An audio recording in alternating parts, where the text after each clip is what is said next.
Chapter 9, Voices and Instrument Families. So, terms we've seen, right, regarding properties of sound, right? We say pitch, duration, how long it lasts, volume, and timbre or tone color, meaning timbre is tone color. But they don't say it here, but a pitch is a note involves the pitch, a duration, and the volume. So when we talk about a note, would you play that note? We don't say, would you play that pitch again? Would you play that note? Because that note has pitch, duration, and volume and timbre. That's what a note is. So instruments generate vibrations and transmit them into the air, right? And so the instruments are designed to do that in the best way to take advantage of the timbre that they're trying to produce. Some instruments are loud and some instruments are soft, but they all have a way of converting a vibration, either a string or, well, right? Some way that the sound is generated because it has to be a vibration. If it's a wind instrument, you might use your lips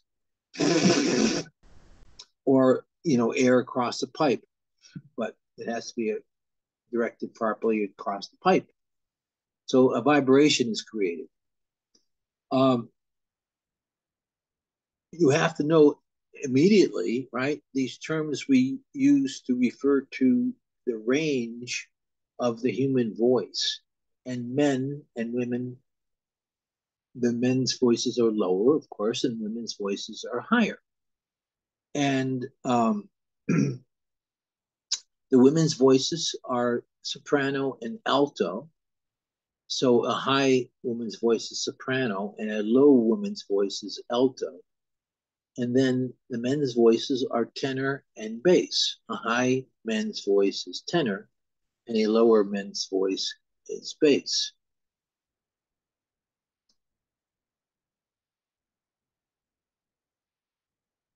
And sometimes men will sing in falsetto and to great success, where the men's has the voice of the vocal cords can be divided, and then have that falsetto sound that's real high, but it's not. It's different. Then it's kind of just splitting things. But anyway, uh, again, they're professionals that use falsetto. Men do. Um, we use these terms. The World Instrument Classification System divides into groups, right? Aerophones. This is Greek, meaning wind, such as flutes or horns, right? And then chordophones, like strings, all instruments that have strings. Idiophones, idio meaning self, so that the sound comes from striking itself.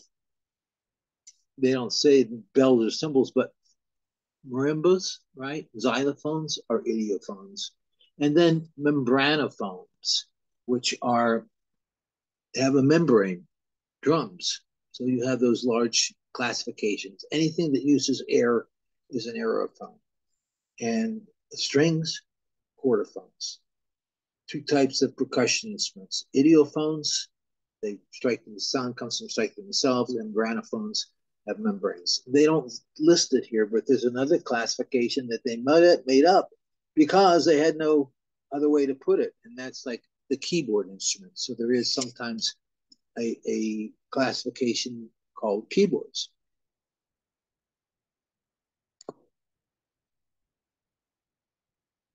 So again, the timbre is going to be dictated by the instrument, right? The size, the shape, the proportions of an instrument. The guitar is made out of wood, but it's not that loud. And it's the way the structure is. It has a flat top and there's no support between the back and the front. But the violin family is much louder than the guitar, and the top is arched, and it has a sound post from the top to the back. So it makes the whole instrument vibrate a lot more, and it's much louder than the acoustic guitar. And all these instruments come in families generally, right? We have the guitar family where you have smaller guitars, alto guitars, and bass guitars and tenor guitars, which is the standard guitar is really a tenor guitar. And then saxophones, we have soprano saxophones, alto saxophones, tenor saxophones, bass saxophones, baritone saxophones, which is in between the tenor and the bass. And of course, the violin family, right, has the violin, the viola, the cello, and the bass. They're all the same instrument, just larger or smaller. And smaller instruments sound higher, and larger instruments sound lower. We use the term register to refer to a certain range of an instrument. So the instrument may have a different sound when it plays real low and a different timbre when it plays real high. And if Stravinsky, to his Rite of Spring, which we will listen to later, he starts the piece of music with the bassoon, a really low instrument, but playing as high as it can in the high range, high register. And it has a very strange sound to have a low instrument playing as high as it can.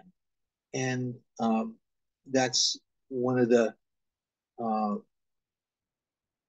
the creative aspects of being a composer is deciding on how to orchestrate, is the word we use, the music that you write. Who's going to play those notes?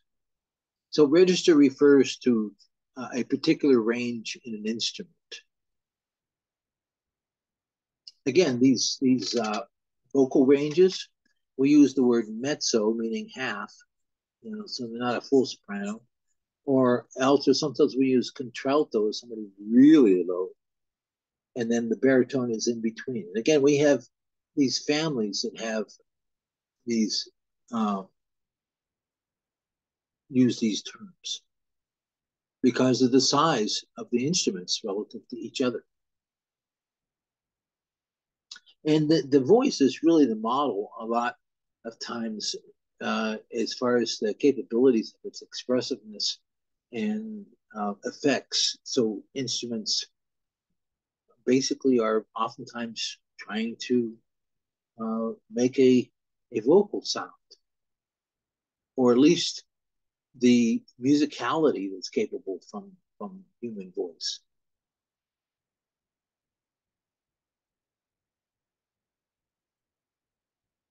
A very famous tenor, Luciano Pavarotti, one of the great operatic tenors of all time.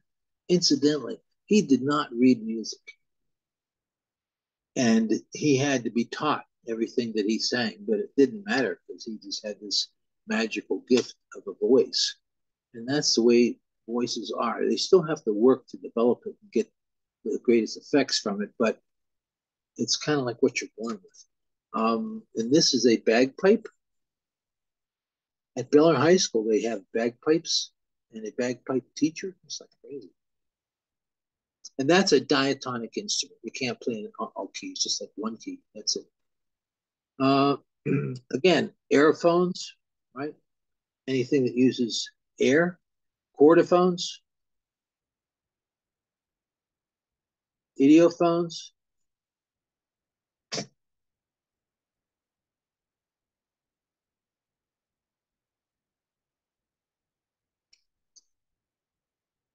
membranophones.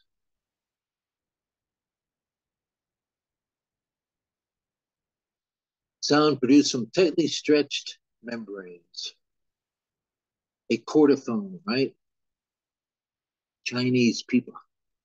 Okay, that's the end of chapter 9.